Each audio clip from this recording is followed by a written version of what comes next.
two ways to do that. First of all, in 1935, Einstein, with his student Nathan Rosen, wrote a paper about wormholes. So a black hole is like a funnel. Take two funnels, stick them back to back, nose to nose. That is a wormhole that connects one funneled universe to another funneled universe. The laws of physics do not prevent us from warping space. When Michio Kaku made this statement at MIT last year, many imagined the USS Enterprise streaking through the cosmos. The renowned physicist wasn't discussing science fiction. He was presenting mathematical models suggesting warp drive technology might be theoretically possible. These theories have moved from blackboards to laboratories. Scientists are exploring how to create a bubble of space-time using exotic matter and energy equivalent to Jupiter's mass. This bubble could potentially carry spacecraft at effective speeds many times faster than light, without breaking physics' ultimate speed limit. The research continues to evolve, pushing boundaries of what we once deemed impossible. When Einstein published his theory of general relativity in 1915, he inadvertently opened a theoretical door to something science fiction writers had dreamed about for decades. While his theory of special relativity famously established the cosmic speed limit, nothing can move through space faster than light. General relativity dealt with the fabric of space-time itself. And here's where things get interesting. While objects can exceed light speed through space, nothing in Einstein's equations explicitly forbids the manipulation of space itself.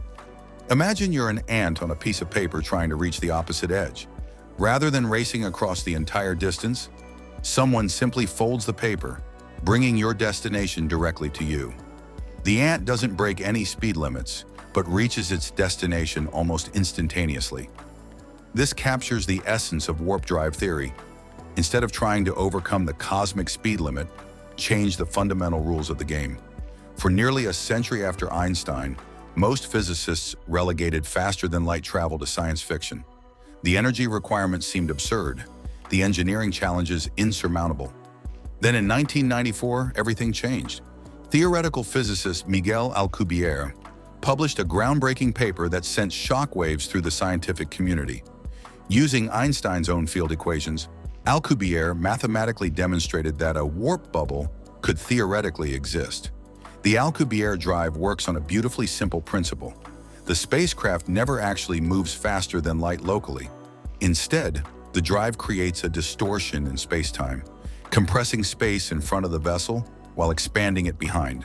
The ship rides a wave of space-time, much like a surfer rides an ocean wave. From the perspective of those inside the bubble, they're stationary. Their destination is essentially brought to them. You could play chess or sip coffee inside the bubble while the universe bends around you. Perhaps the ultimate form of lazy travel. This concept revolutionizes our understanding of propulsion. Traditional rockets push mass backward to move forward, becoming infinitely inefficient as you approach light speed. Warp drive technology doesn't push against anything. It reshapes the medium of travel itself. As Michio Kaku explains, the ship would be like a surfboard riding the wave of space-time itself. You're not breaking Einstein's cosmic speed limit because locally, within your bubble, you're not moving faster than light. It's space itself that's moving.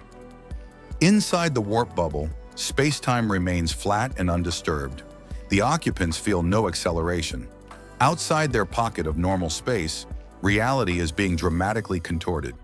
Initially, calculations suggested the energy required would exceed the mass energy of the observable universe.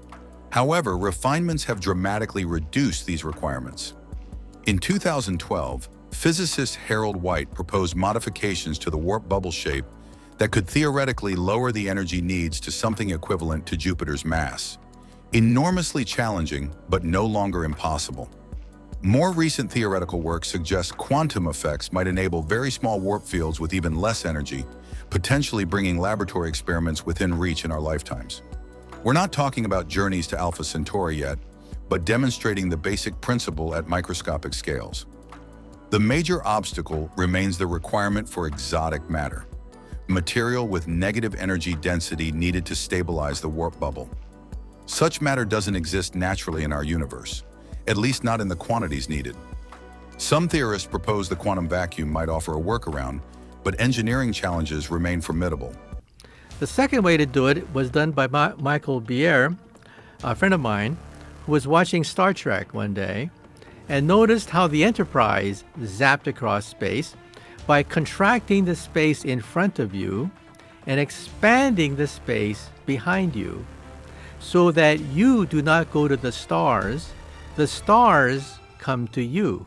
How close are we to Star Trek's warp drive becoming reality? The honest answer lies somewhere between theoretically possible and practically a long way off. The mathematics checks out, but manipulating space-time requires technological capabilities far beyond what we currently possess. In order to comprehend how hard it is to achieve a warp drive, we need to understand the Kardashev scale.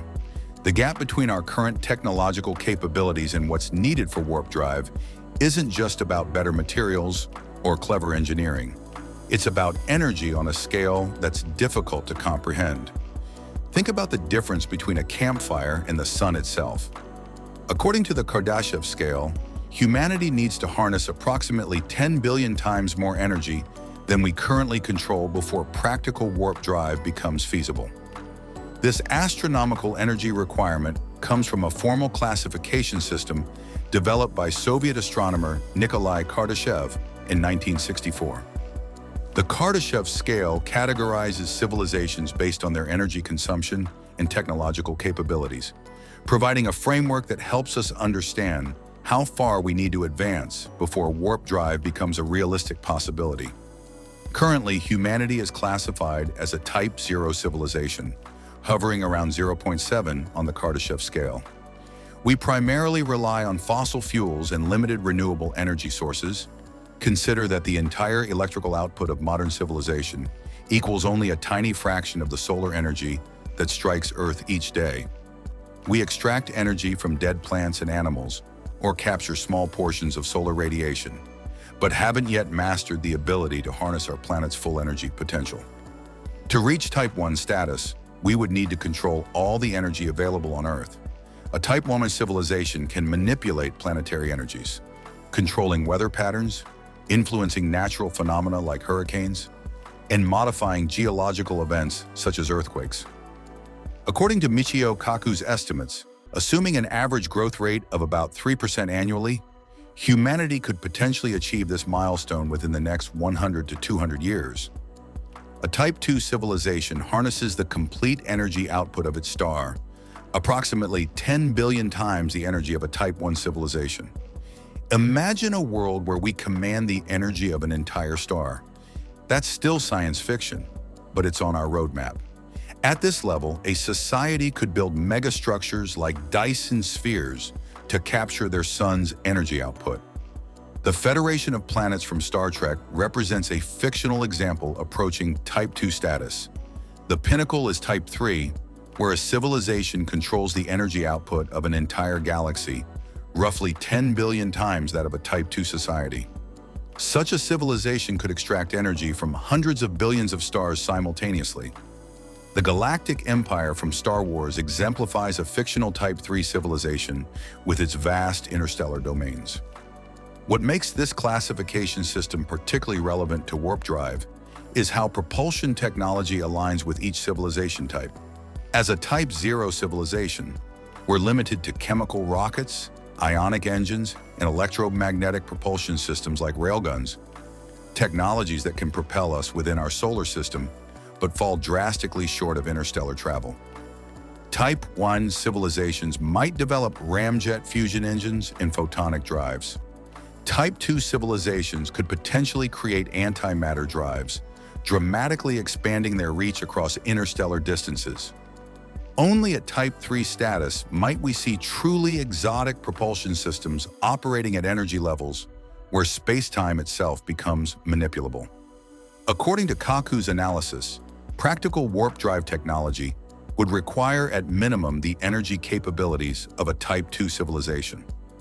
This places such technology thousands of years in our future if we maintain our current trajectory. However, technological progress doesn't follow a linear path. It accelerates exponentially.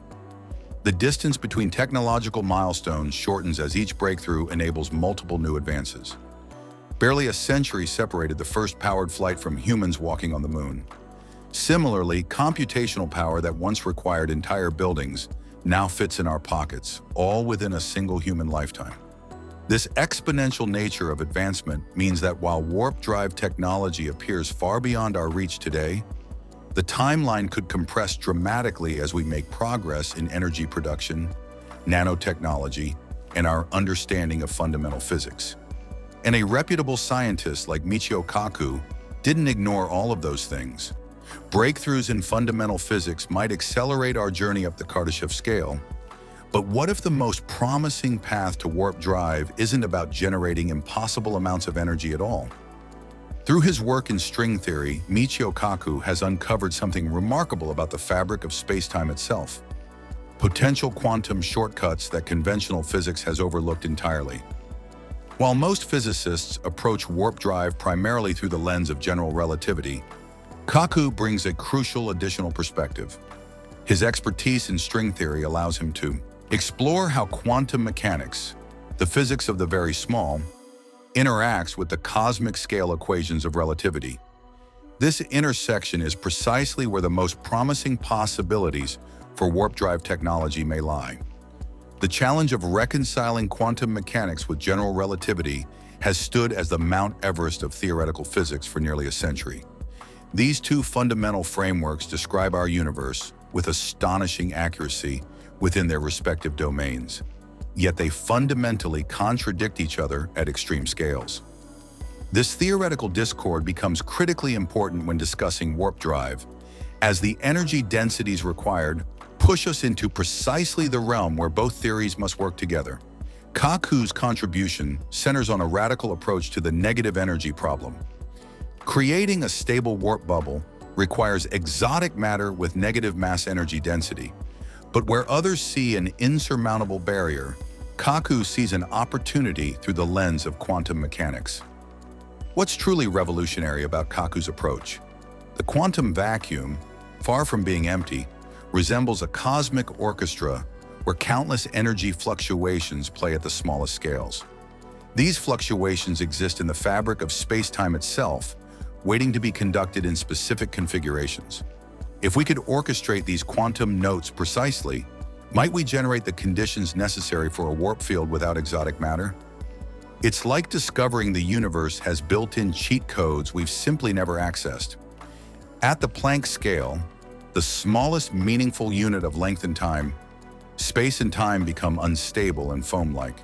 This quantum foam potentially offers manipulation techniques that could dramatically reduce the energy demands of warp technology. While conventional approaches require cosmic scale energy, quantum effects might provide elegant shortcuts, making the requirements merely extraordinarily difficult rather than impossible. Can we ever achieve the precision needed to manipulate space-time at the quantum level? The computational challenge alone would have made warp drive development impossible a few decades ago, Kaku explains. But quantum computers, which operate on quantum mechanical principles themselves, could potentially calculate stable warp field configurations invisible to conventional computing methods. Think of it as debugging the universe itself, finding tiny quantum glitches that could be exploited to bend the rules of spacetime. The precision required makes even the most complex modern technology seem crude by comparison.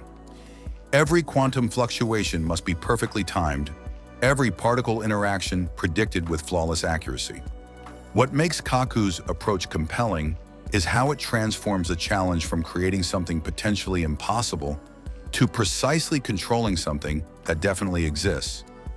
This perspective shift could dramatically accelerate experimental verification of key warp drive components. According to Kaku's analysis, understanding these quantum effects could bring microscopic warp field experiments from many centuries away to potentially achievable this century. His work highlights that the challenge of warp drive isn't fundamentally a question of if it's possible, but rather how we approach the problem. By reframing energy requirements through quantum mechanics rather than purely relativistic physics, what once seemed like an insurmountable energy barrier might actually be a puzzle of precision and control. While no one is building warp nacelles in their garage yet, Kaku's approach represents a genuinely new direction that could potentially accelerate development by orders of magnitude. The journey to warp drive is about the evolution of our entire civilization. According to Kaku's analysis of the Kardashev scale, humanity's path to the stars directly correlates with our mastery of energy. While we currently exist as a Type 0 civilization dependent on fossil fuels, our trajectory suggests we could reach Type 1 status within 1 to 2 centuries, harnessing planetary-level energy resources. True warp capability requires at minimum Type 2 civilization status, the ability to harness stellar energy, and potentially even Type 3 galactic-scale energy manipulation. This places practical warp technology thousands or potentially millions of years ahead. Join us to explore these cosmic possibilities further.